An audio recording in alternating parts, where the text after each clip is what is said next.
Bienvenue sur Que des solutions, le podcast où deux filles, Claudine et Marilyn, partagent des outils, des expériences, des astuces, bref, des solutions pour optimiser et simplifier la gestion de projets et d'événements. Et par événement, on s'entend, là. C'est pas seulement des festivals, des marathons, des gros congrès. Un événement, ça peut être une rencontre virtuelle, une conférence de presse, un souper d'employés, un lancement de produits. Un événement, c'est quelque chose qui est à ton agenda puis qui inclut plus que toi. Bon épisode.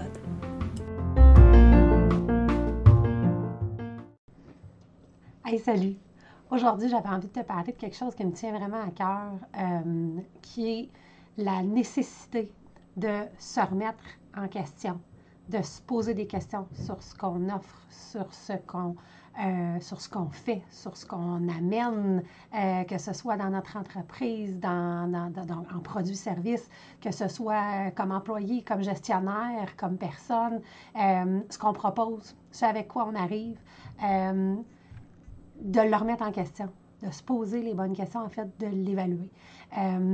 Ça émane d'une conversation qu'on avait eue, Marilyn et moi, quand on est tombé en amour avec le processus du design thinking, le processus d'optimisation du design thinking. Puis c'est drôle parce que on est du monde qui remet beaucoup en question ce qu'on fait, mais pas nécessairement ce que les autres font. Tu sais, c'est comme surtout quand c'est des bien-pensants. Fait que le design thinking, tu sais, c'est 5 étapes. Là. J'en parle tout le temps, mais je te rappelle. Donc, on commence avec l'empathie. Après ça, on définit la problématique, on définit ce sur quoi on veut travailler, l'idéation, le prototype, puis le test.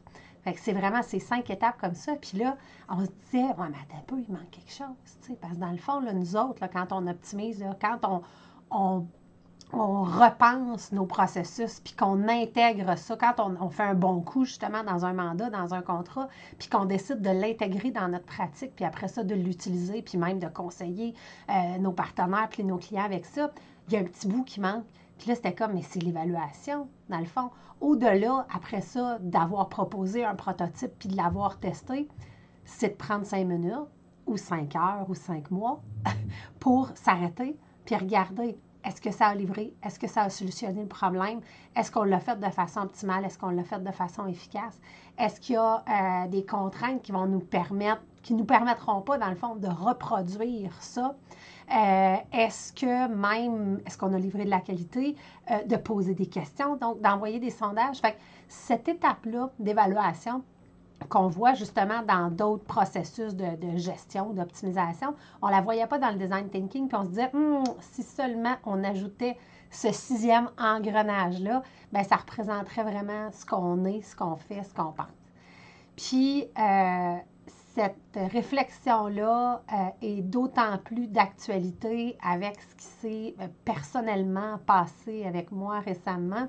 Il y a, si tu écoutes nos podcasts en live, il y a 2 semaines où il n'y a pas eu de balado, donc où on n'a pas fait de diffusion, où il n'y a pas eu de podcast. Et avant de te parler du pourquoi, je vais te pitcher les notes que j'ai prises suite à cette aventure-là, disons-le comme ça. Donc, je lâche en bloc, là, mais c'est plein de réflexions. Ne rien prendre pour acquis. Donc, ne rien prendre pour acquis, justement, remettre en question. Remettre en question nos habitudes, remettre en question nos inconforts, remettre en question même les lieux communs qu'on fréquente, puis les idées préconçues qu'on peut avoir. C'est pas parce que ce qu'on offre est bon, c'est pas parce qu'on l'offre que c'est bon. Bon. C'est pas parce que tu offres quelque chose que c'est bon. C'est pas parce que ça règle un problème que les gens vont l'acheter. C'est pas parce que ça tient à cœur que les gens vont en vouloir. Oui, fait est mieux que parfait. Fait est toujours mieux que parfait. S'il y a un cheval de bataille que j'amène toujours avec moi, c'est ça. Tu sais, fais un shitty first draft, fais un brouillon de merde, mais fais quelque chose. Fait que fait sera toujours mieux que parfait. Ça, je me peinture dans le coin avec ça. Mais livrer du bof, livrer du dilué, livrer du broche à foin, non. Tu vaux mieux. Fait que finalement, il y a une espèce de zone grise entre le fait puis le parfait. Puis en fait, c'est fait en wash, fait en bof, fait à moitié. Ça marche pas. Fait avec ton cœur, fait avec des couleurs qui vont changer si c'est ton site web, fait avec peut-être des fautes, mais au moins fait, oui. Mais si tu as une hésitation sur la qualité, sur la solidité, sur la sécurité de ce que tu livres, s'il te plaît, garde-le pour toi. Et la raison pour laquelle je te dis ça, en fait, la fin de ma note, c'était conseil de la fille qui vient de passer 3 jours à l'hôpital, chirurgie, anesthésie générale, tout le kit pour une broche de brosse à barbecue coincée dans la gorge. Fait que c'est ça l'histoire personnelle. C'est les brosses cheap, là, tu sais, ça a l'air qu'on a entendu parler il y a une couple d'années, là, que ça marchait pas, en tout cas. Bon, on avait peut-être vu ça passer, mais je pense qu'on ne l'avait pas pris tant au sérieux que ça. Mais les broches avec des poêles en métal, là, pour brosser le barbecue. Ben, crée pas, là. Effectivement, les broches, ils tiennent pas. Puis effectivement, il y a des broches qui peuvent tomber sur les grilles du barbecue. Puis effectivement, ça paraît pas quand c'est collé sur la grille, puis que c'est la même couleur que la grille, puis que ça pogne en dessous du steak. Par chance, c'est pas mon gars de 10 ans qui l'a mâché, puis c'est pas mon père non plus, mais c'est moi. Puis j'ai pas juste mâché la bouchée. En fait, j'ai juste avant de l'avaler, j'ai comme senti, voyons, il y a quelque chose. Il y a quelque chose de dur, il y a quelque chose de... Mais elle était déjà dans le chemin. Puis, ben, la broche, dans le fond, le poil de la brosse à barbecue, qui fait quand même 1,5 cm de long, là, a planté dans la section, en fait, entre ma langue, à la base de ma langue, puis juste avant l'épiglotte, là.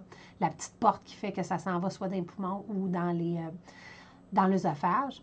Ça a été douloureux, ça a été surprenant. Puis je sentais qu'il y avait quelque chose qui était là. Je pensais que c'était peut-être un morceau genre de viande, tu sais, comme mieux cuit ou je sais pas quoi. Je pensais que c'était logé dans mes amygdales. J'avais déjà eu une amygdalite. Fait que c'était comme, j'ai déjà senti ce coin-là. Pour finir par me rendre compte, après avoir fini mon souper quand même, j'ai essayé de faire passer le morceau avec d'autres morceaux de steak, puis du vin, puis un peu de crème glacée, puis de la tarte au pecan. Il n'y a rien qui a fait. Le morceau, il n'a pas passé. Une maudite chance, finalement. Mais j'étais inconfortable, mais pas si mal pris que ça. Fait que j'ai quand même pris ma voiture. J'ai souhaité bonne nuit à mon chum, bonne nuit à mon fils. Puis j'ai dit, bon, ben je vais aller à l'urgence parce que j'ai fini par sentir, j'ai fini par être capable d'y toucher, loin comme elle était, là.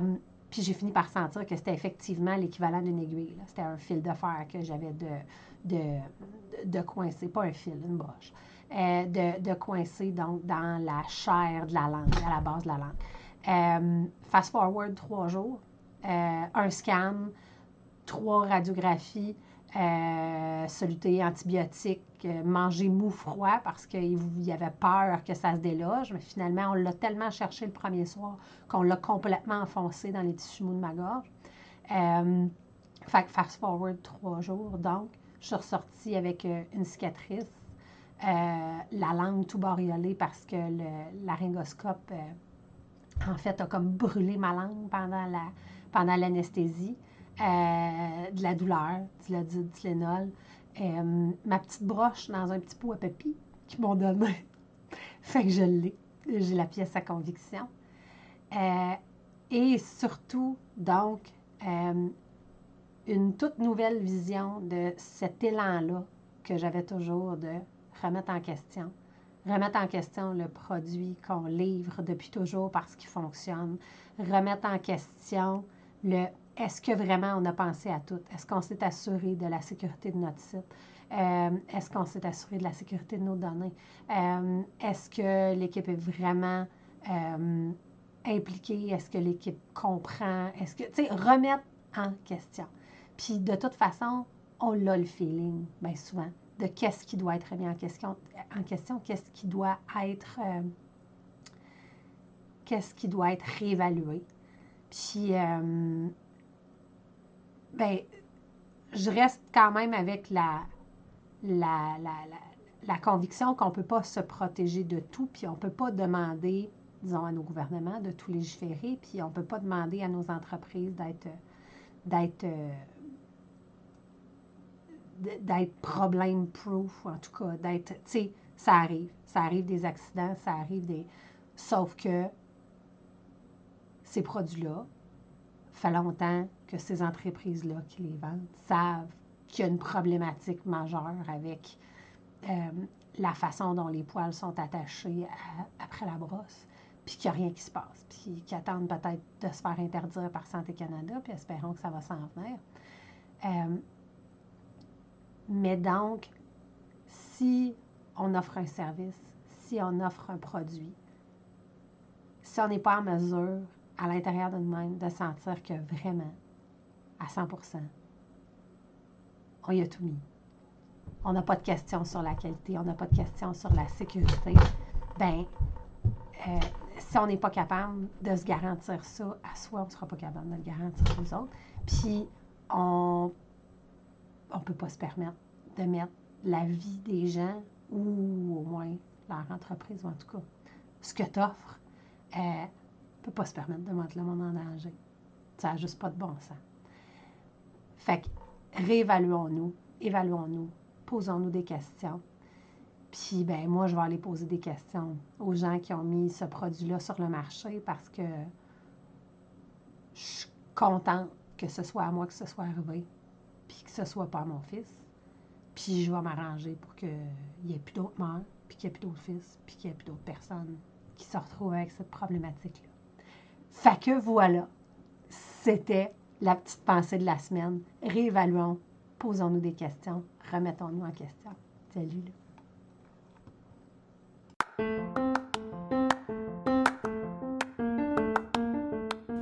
C'était un autre épisode de Que des solutions, le podcast où on te partage des expériences, des trucs, des astuces, bref, des solutions pour optimiser et simplifier la gestion de projets et d'événements. Suis-nous sur les médias sociaux, sur Facebook, Que des solutions, la vraie page, sur notre site web quedessolutions.com ou encore sur Instagram, _des_solutions au pluriel, bien sûr. À la semaine prochaine pour un autre épisode. D'ici là, continue de briller, puis oublie pas, il n'y en a pas de problème, il y a juste des solutions.